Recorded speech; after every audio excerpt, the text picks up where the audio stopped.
Zdravo dragi moji, dobrodošli na kanal. Danas želim da vam pokažem da ne mora sve što je skupo da bude ukusno, može i nešto najjeftinije da bude toliko fino da se oduševite.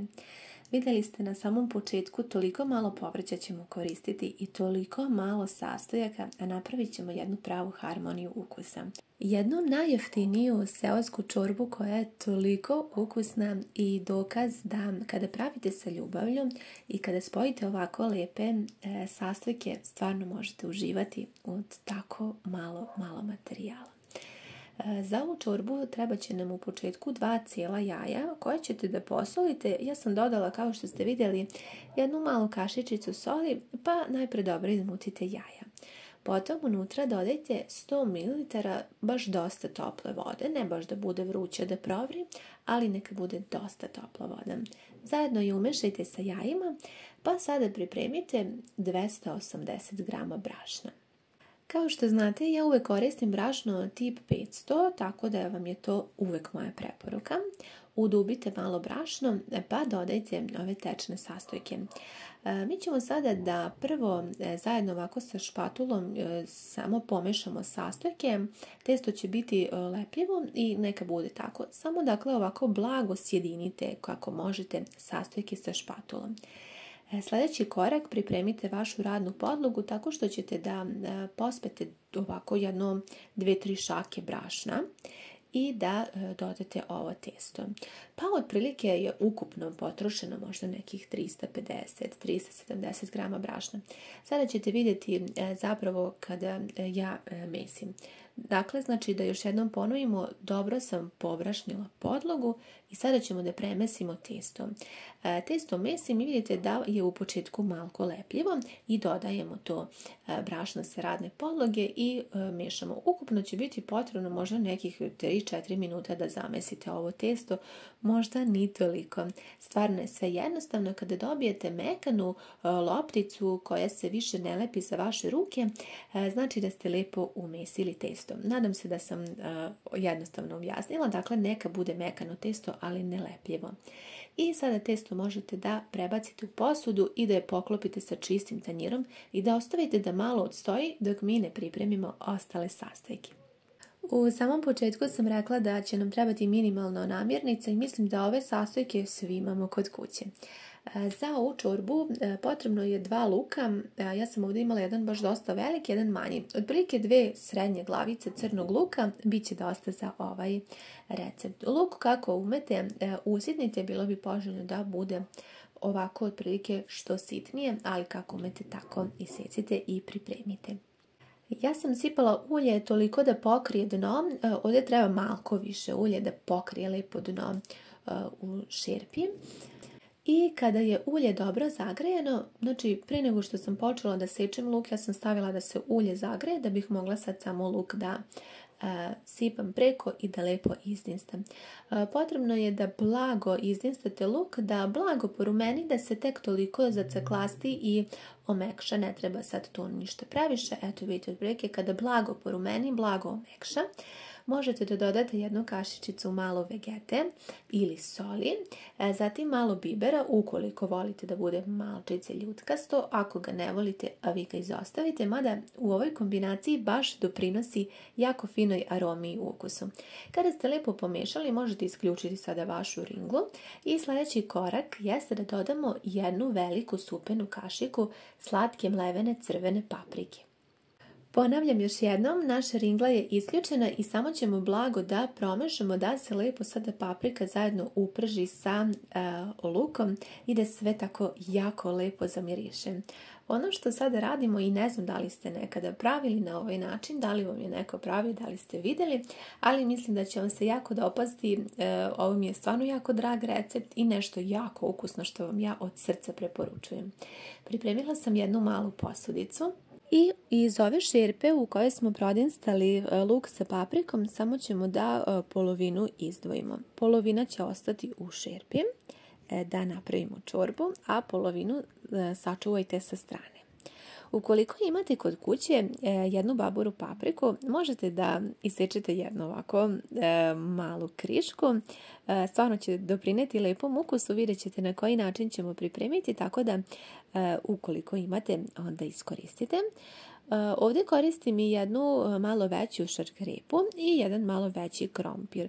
Sve količine možete naravno i poduplati i jednu veliku glavicu, odnosno čen belog luka. Beli luk ćemo usitniti, ne morate sad tu mnogo previše da ga sitnite, a šargarepu isto, ako volite da budu krupniji kolutovi možete i tako. Ja sam ovako malo usitnila, otprilike kolutove na četvrtine. Također i krompir ne mora baš mnogo sitno, kako vi preferirate tako. Ja sam ovako iseckala na neke malo, da kažem, pokrupnije komadiće, ja bih slobodno mogla tako reći.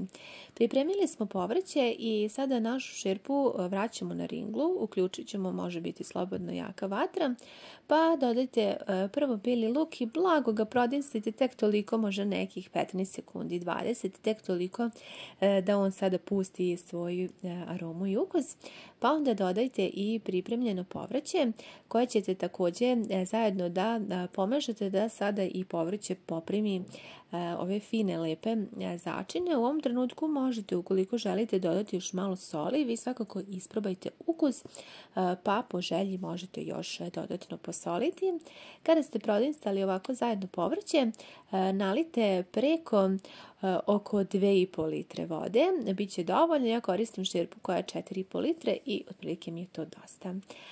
Za kraj dodat ćemo ovu papriku samo ovako preko, sve ćemo zajedno promešati i ostaviti na temperaturi iznad srednje da se povrće kuva.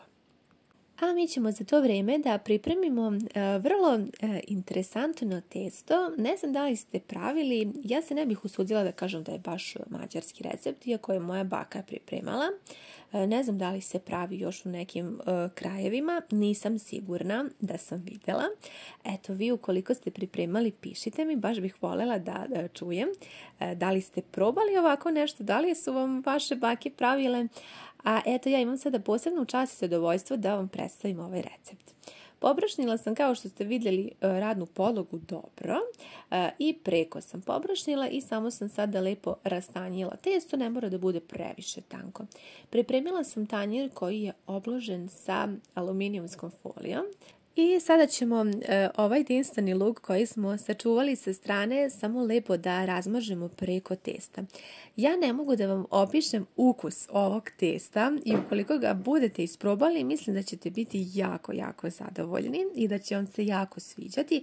Posebno ako niste nikada probali, sigurna sam da ćete ovaj recept uvrstiti u svoj jelovnik. Dobro razmažite svuda jednako, pa onda ovako preklopite testo otprilike na 1 cm.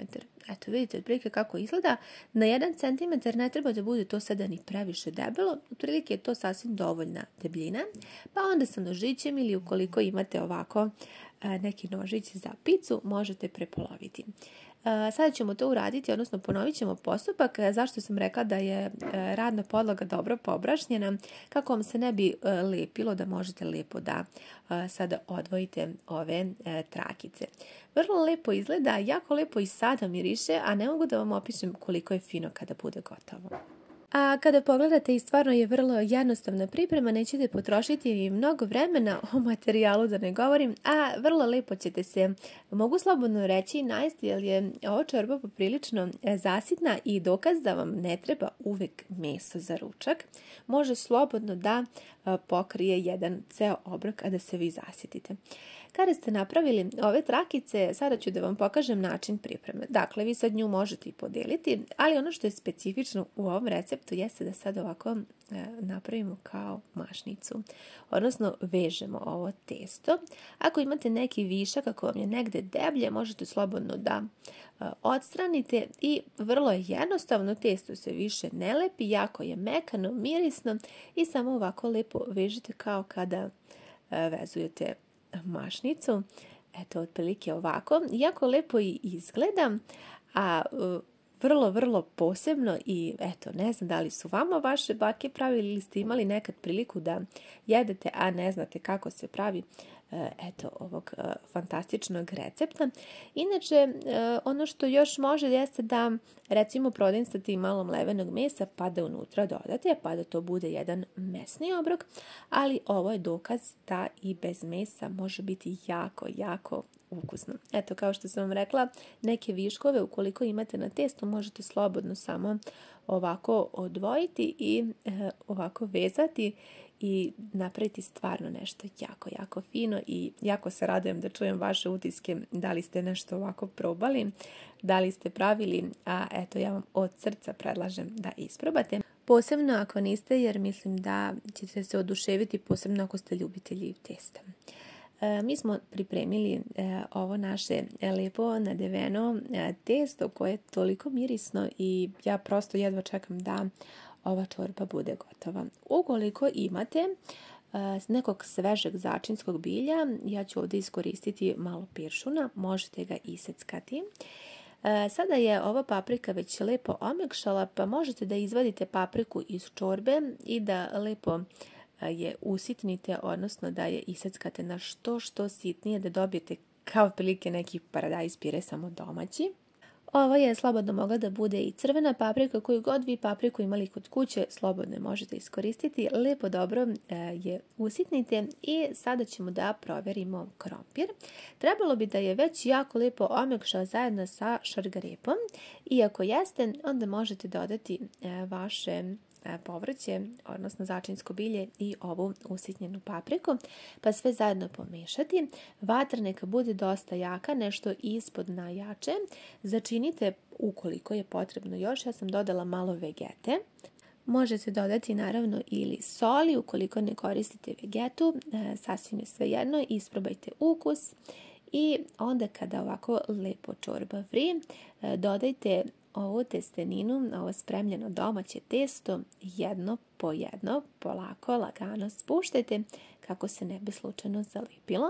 Ovaj recept je jako, jako jednostavan, a mislim da ćete se oduševiti. Ja sam imala i malo svežeg celera zamrznutog, pa ću da ga iseckam, on će također doprineti jako lepom ukusu i mirisu. Kada naše testo ovako ispliva na površinu, ono treba da se kuva još nekih 5-6 minuta. Dakle, otprilike nekih 10 do 12 minuta neka se kuva da bi lepo omekšalo. Dakle, još jednom da ponovim, kada ispliva na površinu, pustite ga da se kuva još nekih 5-6 minuta, da se lepo raskuva i da omekša. Naravno, ne treba da se prekuva. I naša čorba je gotova. Sve ukupno vam sigurno neće trebati više od 45 minuta da pripremite ovako jednu lepu, ukusnu domaću seosku čorbu od toliko malo sastojaka, toliko malo namirnica, a tako bogatu ukusom i mirisom. I to je dokaz da su nekada naši stari na selu uz puno ljubavi i ovako malo sastojaka pripremali nešto jako fino i opet se lepo zasitili. Mi smo se sada vratili u jedan vremeplov i napravili jednu ovako pa jeftinu, a bogatu, mogu slobodno da kažem, seosku čorbu koja je ukusom neverovatna. Na selima i u najtežim vremenima nastajale su ovako najlepše čorbe iz potrebe, iz ljubavi, jer kad nemaš mnogo, svaki sastojak dobija posebno značenje. Tako da se radujem da sam sa vama podelila ovaj poseban recept koji je pravo bogatstvo i dokaz da se sreća krije u zajedništvu i ukusima koje možemo napraviti sami od onoga što imamo. Hvala vam mnogo što ste bili sa mnom u još jednom novom receptu. Nadam se da ste uživali. Mnogo bih voljela da mi javite vaše utiske, a do nekog novog recepta ljubim vas sve puno.